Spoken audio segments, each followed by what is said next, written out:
नमस्कार साथियों, आप सभी का मैं स्वागत करता हूं। देखिए, कल मोबाइल एप्लीकेशन पर हमारे एक शिक्षार्थी हैं जिन्होंने एक प्रश्न भेजा था और काफ़ी मज़ेदार प्रश्न है। मज़ेदार के साथ साथ वो कन्फ्यूजन भी क्रिएट कर रहा है। प्रश्न ये था, जैसा कि आपको भी स्क्रीन पर दिखाई दे रहा है, कि समाजशास्त्र शब्द सबसे पहले किसके द्वारा गढ़ा गया था, या ये जो समाजशास्त्र शब्द है ना, इसकी रचना सबसे पहले किसने की थी। इसमें चार ऑप्शन दे रखे हैं। पहला ऑप्शन जिसमें ऑगस्ट काम्टे दे रखा है, दूसरा ऑप्शन जिसमें जॉन स्टुअर्ट मिल दे रखा है, और तीसरा ऑप्शन जिसमें इमैनुअल जोसेफ सीएस दे रखा है, और चौथा ऑप्शन जिसमें रूसो दे रखा है। अब साथियों, यहाँ पर जो कन्फ्यूजन क्रिएट होता है ना, या कोई ऑप्शन कन्फ्यूजन क्रिएट कर रहा है, वो तीसरा ऑप्शन है। पहली बार देखने में ऐसा प्रतीत हो रहा है कि ये प्रश्न किसी टेलीग्राम ग्रुप में पोस्ट किया गया है। मज़ेदार बात यह है कि लगभग 28% लोग हैं ना जिन्होंने इमैनुअल जोसेफ को वोट किया है, और जिसके बाद में 67% लोग हैं जिन्होंने ऑगस्ट काम्टे को वोट किया है। यहाँ पर ये जो तीसरा ऑप्शन है ना, कन्फ्यूजन का कारण यही है। आज मैं कन्फ्यूजन दूर कर देता हूँ। बात होती है 1780 के आसपास की। एक व्यक्ति होता है, बेसिकली ये फ्रांस के रहने वाले थे, इमैनुअल जोसेफ सीएस, और ये धर्मगुरु थे। धर्मगुरु का मतलब ये पादरी थे, और ईसाइयों के जो धर्मगुरु होते हैं ना, उन्हें हम पादरी कहते हैं। लिखने के बहुत ज़्यादा शौकीन थे और कुछ ना कुछ लिखते रहते थे। एक दिन ये अपनी कुछ रचनाएं लिख रहे थे, और उन रचनाओं में सबसे पहले इमैनुअल जोसेफ ने समाजशास्त्र शब्द का प्रयोग किया था।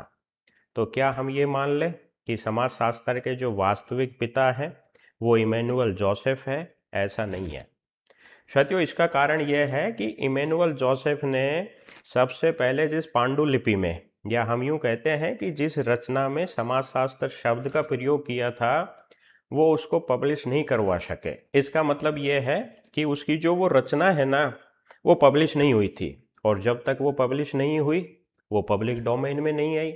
पब्लिक डोमेन में नहीं आई तो उसको कोई आइडेंटिटी नंबर नहीं मिला। जैसे साथियों, यहाँ पर मैं आपको ऑनलाइन क्लासेस प्रोवाइड करवाता हूँ, और आपको मैं नोट्स वगैरह देता हूँ। हालांकि जो मैं आपको नोट्स देता हूँ उनका कॉपीराइट मेरे पास है।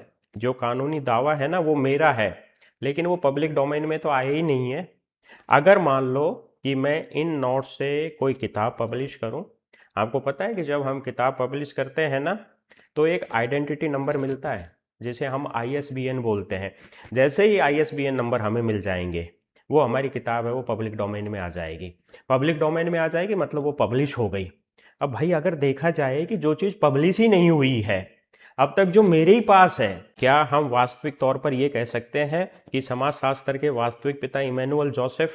ऐसा नहीं है। समाजशास्त्र के जो वास्तविक पिता है ना, वो ऑगस्ट काम्टे ही है। और ये बात भी हमें पता है कि 1838 में ऑगस्ट काम्टे ने सबसे पहले समाजशास्त्र शब्द का प्रयोग किया था।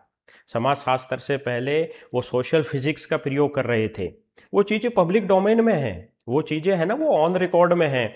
इसीलिए अगर इस तरीके का प्रश्न किसी परीक्षा में पूछा जाए, जैसे साथियों ये प्रश्न किसी भी परीक्षा में पूछा जाए कि समाजशास्त्र शब्द किसने गढ़ा, डेफिनेट ये प्रश्न है ना, वो डिलीट होगा।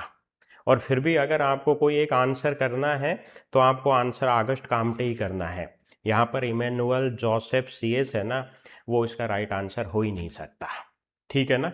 वो इसलिए नहीं हो सकता कि हालांकि शब्दों का प्रयोग किया था। अब किया था या नहीं किया था वो अलग मुद्दा है। ठीक है ना। इसका आधिकारिक रिकॉर्ड क्या है? क्या कोई सरकारी राजपत्र में, या सरकारी ऑर्डर में, या सरकारी किताब में, या किसी पब्लिकेशन में उसकी ये जो रचना है वो पब्लिश थोड़ी हुई है? तो हम कैसे कह सकते हैं? ये तो हो भी सकता है कि वर्बली उन्होंने इसका प्रयोग किया हो। ऐसे तो हम बहुत सारे शब्दों की बात करें आम बोलचाल भाषा में, वर्बली हम उनका खूब प्रयोग करते हैं। क्या हम उनके फाउंडर हो जाएंगे? क्या हम उनके पिताजी हो जाएंगे? साथियों, कई बार अमेरिका या दूसरे देशों पर इस तरीके का आरोप लगता है कि कोई आविष्कार हमने किया था, लेकिन हम उसका पेटेंट नहीं करवा पाए, और पेटेंट नहीं करवा पाए तो वही आविष्कार या वही कॉपी दूसरे देशों ने कर ली। तो असली जो फाउंडर है ना, वो पेटेंट करवाने वाला ही होता है। इसीलिए यहाँ पर जो वास्तविक पिता होगा समाजशास्त्र का वो ऑगस्ट काम्टे ही होगा, ये आप पक्का समझे। अगर ये प्रश्न पूछा जाता है तो या तो कोई एक ऑप्शन में होगा, या तो इमैनुअल जोसेफ होगा या काम्टे होगा। अगर इनमें से कोई एक ऑप्शन में है तो फिर तो आप इमैनुअल जोसेफ पे टिक कर दो, अगर काम्टे है तो काम्टे पे टिक कर दो। अगर दोनों हैं तो आपको काम्टे पे टिक करना है, और 100% ये संभावना है कि वो प्रश्न डिलीट हो जाएगा। इसीलिए मैं कहूँगा कि इस तरीके के कन्फ्यूजन को लेकर आप चिंतित ना हुआ करें। हमेशा ही जो प्रमाणिक सोर्सेज हैं, स्टैंडर्ड की किताबें हैं, उनको फॉलो करें। बाकी मेरी शुभकामना है माँ शारदा आपकी प्रत्येक मनोकामना पूर्ण करें। Thank you.